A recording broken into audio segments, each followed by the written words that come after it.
नमस्कार, मैं सुरांधा शेखर आप सभी दर्शकों का अन्नदाता कार्यक्रम में स्वागत करती हूं। हमारे देश का किसान जन का पोषक है, वो श्रम का देवता है, अन्नदाता है। उसमें ही भारत की आत्मा निवास करती है। ऐसे ही किसानों की प्रगति के लिए हम खेतीबाड़ी से जुड़ी हुई बहुत सी नई लाभकारी जानकारियां हर रोज सुबह लेकर आते हैं। तो चलिए कार्यक्रम शुरू करने से पहले देखते हैं क्या है आज के अन्नदाता में। किसान सब्जियों की नर्सरी से कमा रहे हैं लाखों की आय। गायों की उन्नत नस्लों का चयन करके ले अधिक दूध उत्पादन।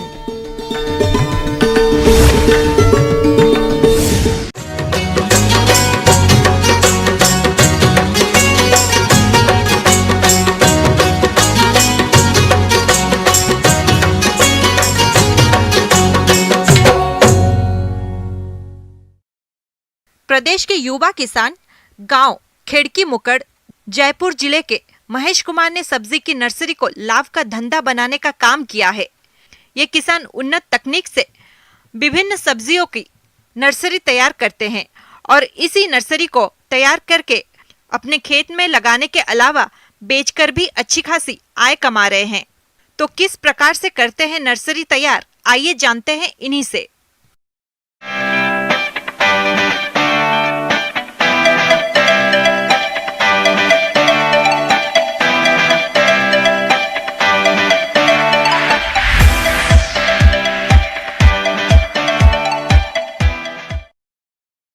पहले मैं परंपरागत खेती करता था, जिसमें भैंसे गाय रखता था, उनकी गोबर की खादों से इकट्ठा करके परंपरागत खेती करते थे। फिर हमने सब्जी लगाने लगी, टमाटर, बताऊ, मिर्च, गोभी, तरबूज, खरबूजे करने लगे। उसके बाद हमने मिर्च लगाने की पौध बनाने चालू की, टमाटर, बैंगन। सब्जियों की खेती के लिए सब्जियों की नर्सरी तैयार करना एक कला है।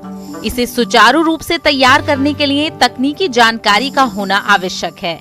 एक सफल किसान बंधु का प्रयत्न रहता है कि कम से कम लागत में अधिक से अधिक उत्पादन प्राप्त कर सके। सब्जियों की पौध को मौसमी और बिना मौसमी की दशाओं में सफलतापूर्वक उगाने के लिए अब वैज्ञानिक तकनीक उपलब्ध है, जिन्हें अपनाकर उत्तम खेती की जा सकती है। किसान भाइयों, अब मैं बताने जा रहा हूँ आपको नर्सरी कैसे तैयार की जाती है। इसमें सबसे पहले खेत को तैयार किया जाता है। खेत में खरपतवार उसको हटा के, और जो सूखे डंठल होते हैं उनको उठा के, खाद जो होता है जो केंचुओं से तैयार किया होता है और गोबर की सड़ी हुई खाद होती है, इसमें अच्छी तरह से मिट्टी में मिला लेते हैं। और फिर इसके बाद खेत को तैयार करके क्यारी बना ली जाती है, फिर बेड बना लिए जाते हैं। फिर इसके बाद बीज तय किया जाता है कौन सा बीज लगाएं जो अच्छी उत्पादन करे। खाद और उर्वरक का प्रयोग। सब्जियों की नर्सरी हेतु 3 मीटर लंबी क्यारी के लिए 10 किलोग्राम गोबर की गली सड़ी खाद नर्सरी की जमीन तैयार करते समय मिला दी जाती है। इसके अलावा इसमें पोषक तत्व के रूप में 100 ग्राम यूरिया, 150 ग्राम डाई अमोनिया फास्फेट और 120 ग्राम म्यूरेट ऑफ पोटाश प्रति क्यारी की दर से मिलाकर पौधशाला तैयार करते हैं। नर्सरी तैयार करने में एक सबसे बड़ा पहलू है प्रजातियों का चुनाव। वैसे तो आजकल कई किस्में उपलब्ध हैं, लेकिन किसान भाइयों को चाहिए कि अपने क्षेत्र और बाजार मांग के अनुसार किस्मों का चयन करके लगाएं। ऐसा करने से अधिक मुनाफा मिलेगा।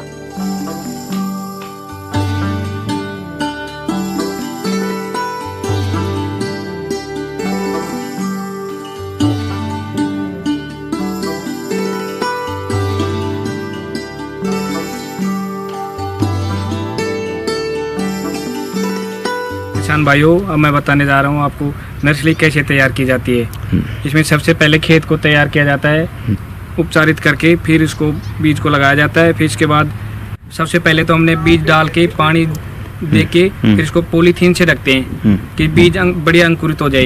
ये 10-15 दिन में अंकुरित हो जाता है, जब पन्नी को तो हटा देते हैं। फिर इसके बाद में नोटनल आता है, जो ये लगा के राड लगा के नोटनल लगा देते हैं।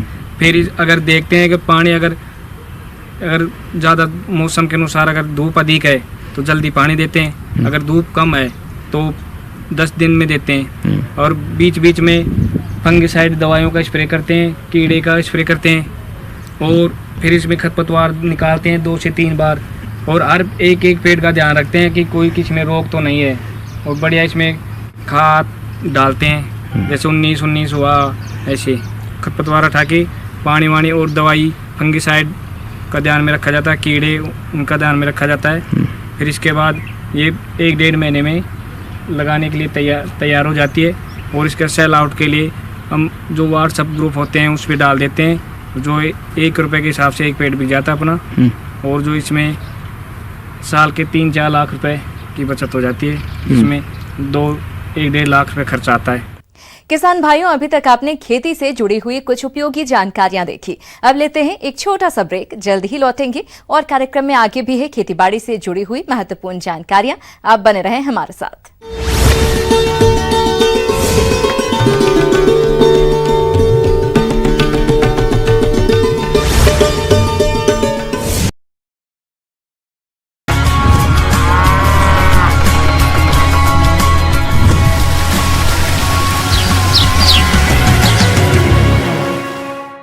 ब्रेक के बाद आप सभी दर्शकों का अन्नदाता में स्वागत है। चलिए अब रुक करते हैं अगली कड़ी की ओर।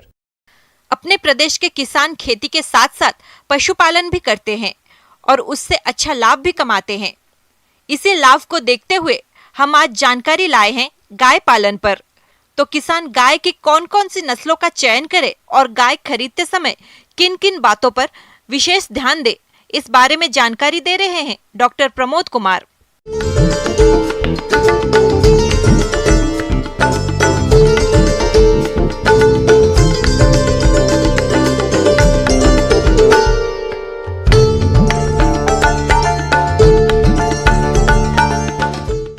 जी हाँ पशुपालक बंधु, ये बहुत ज़रूरी है कि जब आप गाय खरीद रहे हैं तो उसमें कुछ विशेष सावधानी रखें ताकि आपको उसका नुकसान नहीं हो। कई बार ठगे जाते हैं किसान, चूँकि उनको पशुओं में क्या क्या क्वालिटी होना चाहिए उसके बारे में जानकारी नहीं होता है और वो अचानक से जा कर के वो बाज़ार से, हाट से या कहीं ऑक्शन में एनिमल परचेज कर लेते हैं और उनको बाद में एहसास होता है कि वो जो उनको काफ़ी नुकसान हो गया। इसलिए कुछ बातों का ध्यान रखना बहुत ज़रूरी है जब आप डेयरी एनिमल्स खरीद रहे हों। सबसे पहले ज़रूरी है कि आप अपना पर्पस डिसाइड करें कि आप किस लिए खरीद रहे हैं। चूँकि देसी जो पशु हैं उनका जो मिल्क है वो प्रीमियम क्वालिटी में बिकता है। दूसरी तरफ जो संकर नस्ल की जो जानवर हैं, फ्रीजियन का संकर नस्ल या जर्सी का संकर नस्ल, इनका दूध उत्पादन तुलनात्मक रूप थोड़ा ज़्यादा होता है। ज़्यादा दूध उत्पादन करना चाहते हैं, बड़ा डेयरी फार्म खोलना चाहते हैं तो उसके लिए ज़रूरी है कि आप संकर नस्ल के ज़्यादा दूध उत्पादन वाली गाय खरीदें। उसके लिए आपका जर्सी का या फ्रीजियन जो होल्स्टीन फ्रीजियन जिसको HF बोलते हैं उसको संकर नस्ल का जानवरों को खरीदें। दूसरे कि आप इस बात का निश्चित रूप से ध्यान रखें कि अगर आप प्रीमियम मिल्क का मार्केटिंग करना चाहते हैं जिसको A2 मिल्क बोलते हैं, देसी गाय का, प्योर देसी गाय का, तो उसके लिए आप देसी नस्ल की गाय खरीदें। उसके लिए सबसे अच्छे नस्ल जो है वो साहिवाल है। तो आपको साहिवाल का पहचान होना चाहिए, जैसे कि वो गर्दन के आगे पेंडुलस स्किन लटका रहता है। इसका बॉडी कन्फर्मेशन से, इसका कलर से आप इसको कंफर्म करेंगे। चूँकि कई किसान बंधु को नस्ल की जानकारी नहीं रहने की वजह से भी वो ठगे जाते हैं। साहिवाल के अलावा आप गिर नस्ल की गायें भी खरीद सकते हैं या रेड सिंधी नस्ल है, ये प्योर देसी नस्ल है जो A2 मिल्क प्रोड्यूस करते हैं। इनका दूध काफ़ी बढ़िया प्राइस मिलता है मार्केट में, 80 रुपये से 100 रुपये तक मिलता है। और सबसे उचित ये होगा कि अभी जो ऑनलाइन पोर्टल गवर्नमेंट का शुरू किया गया है किसानों के लिए ही, तो उसमें आप अगर जानवर बेचना चाहते हैं या ख़रीदना चाहते हैं तो उस पोर्टल में आप अपने एनिमल का टैग नंबर और डिटेल डिस्क्रिप्शन, ऑनर का नंबर, फ़ोन नंबर आप दे दें। अगर आप ख़रीदना चाहते हैं पोर्टल से तो उसमें सारा इन्फॉर्मेशन है। और अगर आप उस जो बेचने वाले किसान से आप बात करना चाहते हैं तो उनका फ़ोन नंबर भी उस पोर्टल में उपलब्ध रहता है, आप उनसे बात कर सकते हैं डिटेल जानकारी लेकर के, तभी आप पेमेंट करें। एक अच्छे डेयरी व्यवसाय की मजबूत नींव अच्छे किस्म के पशुओं पर ही रखी जा सकती है। दुधारू पशुओं को हमेशा अच्छे स्रोत से खरीदना चाहिए। पशु उच्च उत्पादन क्षमता वाले होने चाहिए। खरीद व फरोख्त करते समय किसी अनुभवी व्यक्ति को आप अपने साथ ले लें तो अच्छा रहेगा। दुधारू पशु उन्नत पशुपालक या किसी सरकारी संस्थान से ही खरीदने चाहिए।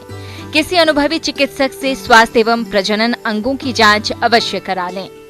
ध्यान रखें कि जब आप मेले में या कहीं हाट में जब एनिमल खरीदते हैं तो आपके पास ज़्यादा समय नहीं होता है उसका परफॉर्मेंस देखने के लिए।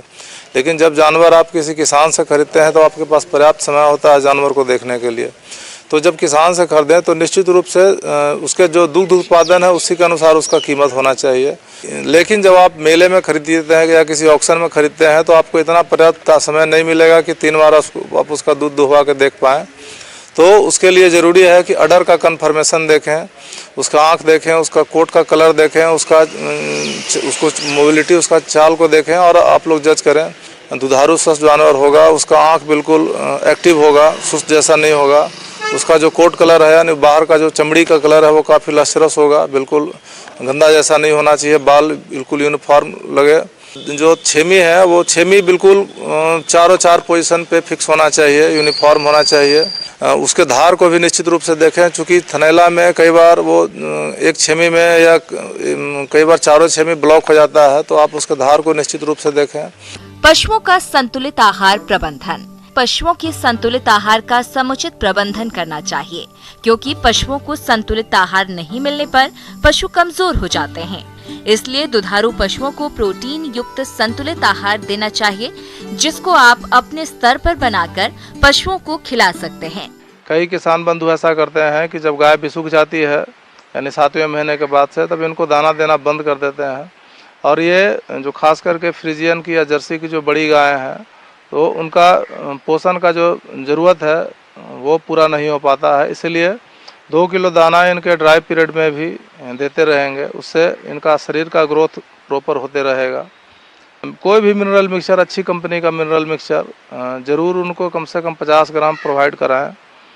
हरा चारा अगर उपलब्ध है तो चूँकि हम जानते हैं कि हरा चारा बहुत बढ़िया स्रोत है विटामिन्स और मिनरल्स का, तो अगर आप हरा चारा प्रोवाइड करा रहे हैं तो कम से कम 25 ग्राम मिनरल मिक्सचर दें। अगर हरा चारा पर्याप्त मात्रा में उपलब्ध नहीं हो पा रहा है गर्भकाल में, तो 50 ग्राम मिनरल मिक्सचर प्रतिदिन दें। तो जानवर खरीदने का सही समय यही होता है, चूँकि इस समय आपको बढ़िया जानवर कम लागत में मिल जाएगा। चूँकि कई किसान भूसा की ज़्यादा कीमत की वजह से भी जानवर बेचना चाहते हैं, तो उस समय अगर आप खरीदेंगे तो आपको कम कीमत में जानवर उपलब्ध हो जाएगा।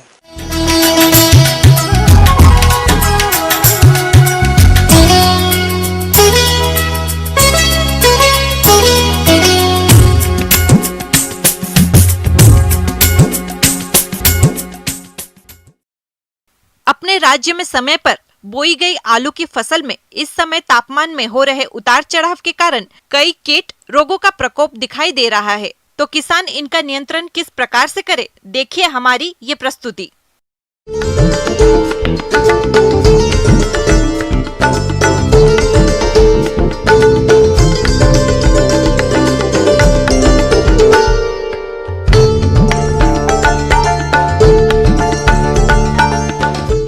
आलू में लगने वाले रोग एवं उससे हम लोग कैसे निजात पा सकते हैं।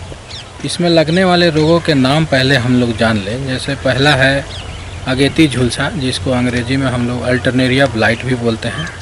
दूसरा महत्वपूर्ण बीमारी इसमें लगती है पछेती झुलसा। और उसके बाद एक तीसरा है उकटा रोग, जो एक जीवाणु जनित रोग है।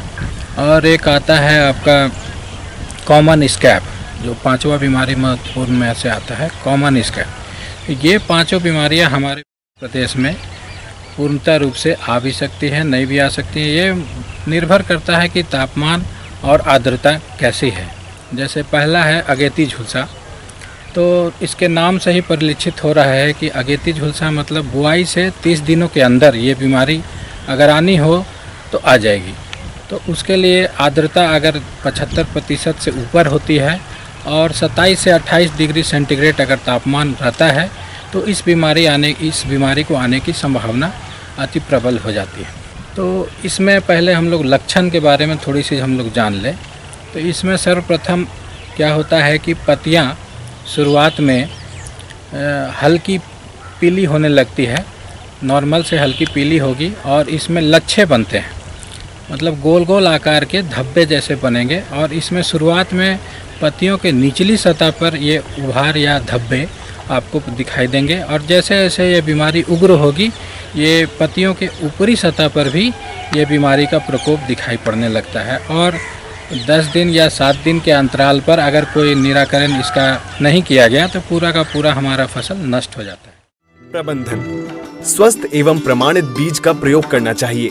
रोग रोधी प्रजातियां कुफरी सतलुज, कुफरी आनंद, कुफरी बादशाह, कुफरी चिप्सोना 1, चिप्सोना 2 तथा कुफरी सिंदूरी प्रजातियां उगानी चाहिए। बीमारी के अनुकूल मौसम होने पर सिंचाई बंद कर देनी चाहिए।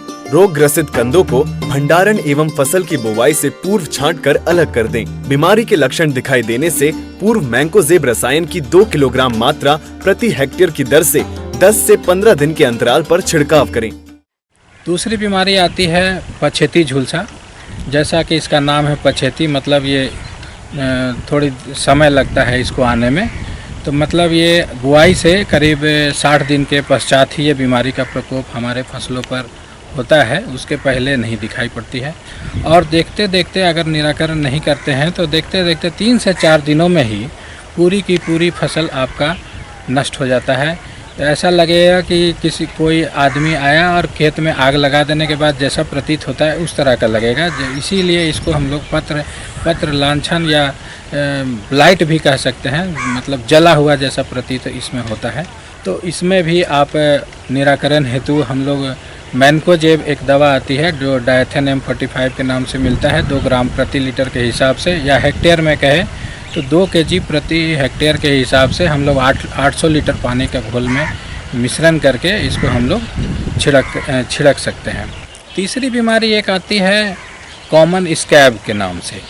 वो 2 प्रकार के होते हैं। जैसा कि नाम है स्कैब, मीन्स जो कंद होते हैं हमारे आलू के, उसका जो छिलका होता है, आवरण होता है, वो हल्का हल्का उखड़ने लगता है। इससे क्या होता है कि जब बाज़ार में आलू उपलब्ध होता है हार्वेस्टिंग के बाद, तो उसका मूल्य बहुत कम मिलता है किसान भाइयों को। और इसमें लक्षण की बात करें तो इसमें पौधे आपके स्वस्थ दिखेंगे, ऊपर से पौधे थोड़े स्वस्थ दिखेंगे लेकिन बौने रहेंगे, बढ़वार इसमें ज़्यादा नहीं होता है। और उसमें जब कंद बनने लगते हैं तब आप कंद निकाल के देखेंगे 2-4, तो उसमें देखेंगे भूरे कलर का हल्का हल्का स्पॉट दिखेगा कंद पर, और या तो काला कलर का, काले रंग का उसमें हल्का हल्का खुरखुरा रंग का या खुरखुरा तरह का उसमें धब्बे दिखाई पड़ेंगे छोटे छोटे। तो इसमें 2 प्रकार के हैं, या तो भूरे रंग के दिखाई पड़ सकते हैं, इसको हम लोग बोलते हैं कॉमन स्कैब, या अगर काला काला धब्बा उसमें दिखाई दे रहा है कंद पर तो उसको हम लोग कह सकते हैं ये ब्लैक स्कैब है। प्रबंधन: स्वस्थ एवं रोग रहित कंदों की बुआई करनी चाहिए। बुआई से पूर्व बीज को 3% बोरिक एसिड के घोल में 20 मिनट तक पचारित करने से इस रोग से बचाव होता है। एक और बीमारी आती है कभी कभी, इसमें विषाणु जनित जो रोग है, वायरल डिजीज आता है। इसमें पत्तियां जो है नॉर्मल हरे रंग से हल्के पीले रंग में परिवर्तित हो जाती है, और मोज़ेक लाइक सिम्टम, कहीं कहीं पे हरा, गाढ़ा हरा या पीला रंग से ये पूरा का पूरा पत्ती प्रतीत होगा। और कहीं कहीं पर आप देखेंगे हल्की हल्की सनकेन या धसा हुआ पोर्शन भी दिखेगा। तो इसमें हम लोग ये कर सकते हैं, मोनोक्रोटोफॉस जो इंसेक्टिसाइड है उसका हम लोग 2 ml दवा 1 लीटर पानी के हिसाब से हम लोग घोल बना करके अगर 15 दिनों के अंतराल पर छिड़काव करते हैं तो ये जो वेक्टर है, इंसेक्ट है, महुआ कीट बोलते हैं हिंदी में इसको, तो उससे हम लोग इसको निजात पा सकते हैं, ताकि एक पौधे से दूसरे पौधे में ट्रांसफ़र ना हो ये बीमारी। तो इस प्रकार से अगर हम बीमारियों का नियंत्रण करते हैं तो हम अच्छी उत्पादक और उत्पादकता हम लोग अपने खेतों में बनाए रख सकते हैं और अच्छी कमाई भी कर सकते हैं। आगे और भी है खेतीबाड़ी से जुड़ी हुई बहुत सी रोचक जानकारियां, पर यहां पर रुकेंगे एक और ब्रेक के लिए। जल्द हाजिर होते हैं।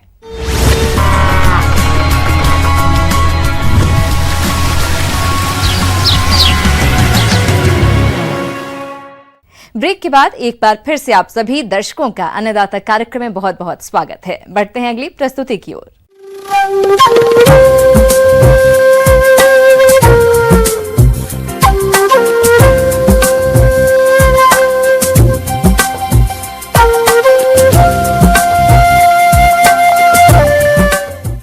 मौसम के अनुसार प्रबंधनों पर ही टिकी है आपकी खेतीबाड़ी, इसलिए मौसम पूर्वानुमान और उस पर आधारित साप्ताहिक कृषि सलाह इस प्रकार है।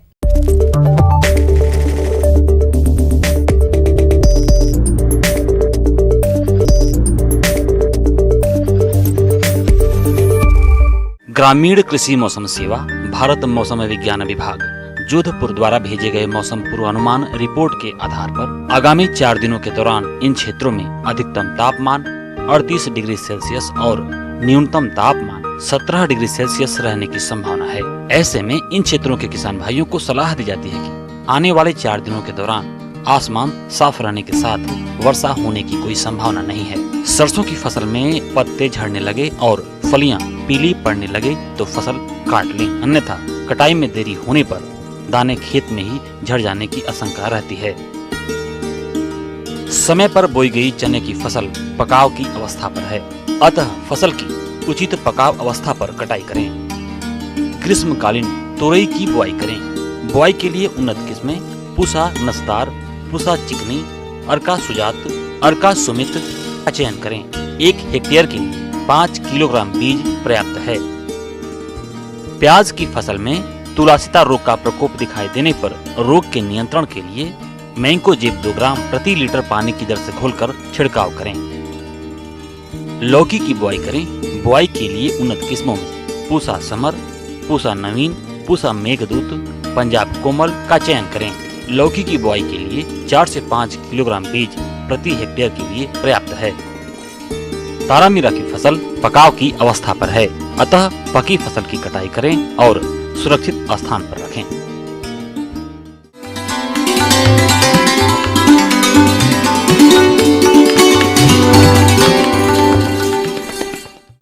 अन्नदाता हेल्पलाइन निःशुल्क फोन संपर्क सेवा के माध्यम से आपके द्वारा पूछे गए प्रश्नों में से 1 या 2 महत्वपूर्ण प्रश्न को हम अपने कार्यक्रम में शामिल करते हैं। इसी के तहत आज का चयनित प्रश्न और उसका जवाब इस प्रकार है।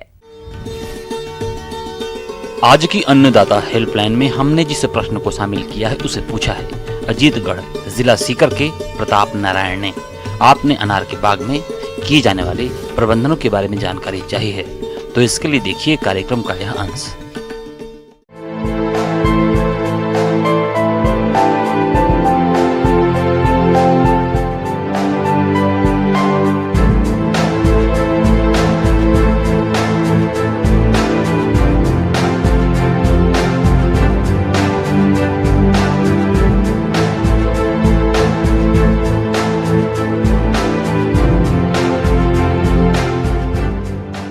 पौधे तो हर आदमी लगा लेता है, अगर रखरखाव सही ढंग से न करे तो इसके अच्छी प्रकार से फल नहीं ले पाएंगे, अच्छी क्वालिटी के फल नहीं ले पाएंगे। तो इसके लिए सबसे पहले आता है पानी, कि अगर हम इसमें बगीचा जैसे हमारा फल देने लगा और हमने ड्रिप से बगीचा लगाया हुआ है, तो ड्रिप में एक सीक्वेंस मेंटेन कर देते हैं। अगर हम 3 दिन के बाद पानी देना, 1 घंटे पानी देना, तो वही सीक्वेंस मेंटेन करके रखते हैं।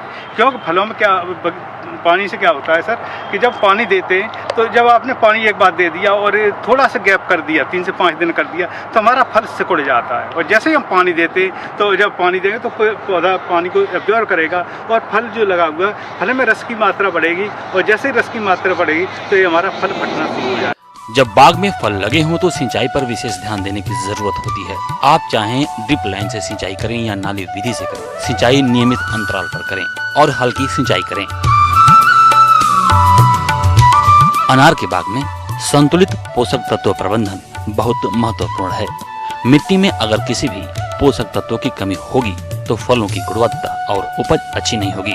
इसलिए मृदा परीक्षण कराने के बाद जरूरत के हिसाब से उर्वरक डालें। अगर मृदा परीक्षण नहीं करा पाए हैं तो उस दशा में यूरिया 1 किलोग्राम, DAP 500 ग्राम और पोटास 400 ग्राम एक पौधे में दे सकते हैं। इसके अलावा गोबर की खाद 15 से 20 किलोग्राम प्रति पौधा की दर से जरूर दें। इनके प्रयोग की अगर बात करें तो गोबर की खाद और DAP की पूरी मात्रा और यूरिया पोटास की आधी मात्रा जुलाई में दें, और यूरिया पोटास की शेष मात्रा फल बनने के बाद 1 या 2 बार में प्रयोग करें। फल बनने के बाद आप सूक्ष्म पोषक तत्वों का स्प्रे भी कर सकते हैं। जिंक सल्फेट 4 ग्राम प्रति लीटर पानी और फेरस सल्फेट 4 ग्राम प्रति लीटर पानी। इसके अलावा जरूरी हो तो अन्य सूक्ष्म पोषक तत्वों का भी स्प्रे कर सकते हैं। भाई थोड़ा ये ध्यान रखें कि जो फल फटने के कई कारण हैं, जैसे बोरोन की डिफिशिएंसी, माइक्रोन्यूट्रिएंट होता है बोरोन, तो अगर बोरोन की डिफिशिएंसी होती है तब भी फल फट जाता है जाकर, या टेम्परेचर अधिक या कम हुआ तब भी फल फट जाएगा। तो इन सब बातों का थोड़ा ध्यान रखना है कि बोरोन की कमी है, लैब में टेस्ट करा करके बोरोन की कमी है तो बोरोन का स्प्रे करवाना जरूरी है। थोड़ा इस तरह से जो मेरी बताई हुई बात पर ध्यान रख करके इस तरह से करेंगे तो अधिक से अधिक उनको फायदा होगा और अधिक से अधिक आय मिलेगी। किसान भाइयों, अन्नदाता आपकी सेवा के लिए संकल्परत है। कृषि संबंधित समस्या और सुझावों के लिए आप हमें इस पते पर संपर्क कर सकते हैं। प्रोड्यूसर अन्नदाता, news 18 Rajasthan, Ramoji film city, Hyderabad 501512। साथ ही आप हमें ईमेल भी कर सकते हैं। हमारा ईमेल है p18अन्नदाता-राजस्थान@nw18.com। इसके अतिरिक्त आप हमें निःशुल्क हेल्पलाइन नंबर 18004192-155 पर सोमवार से शनिवार सुबह 10 बजे से शाम 4 बजे के बीच संपर्क कर सकते हैं। किसान भाइयों, अब समय हो रहा है आपसे विदा लेने का, तो हमारी पूरी अन्नदाता टीम को दीजिए इजाजत। कल फिर आपसे मुलाकात होगी कृषि संबंधित कुछ और महत्वपूर्ण जानकारियों के साथ। नमस्कार।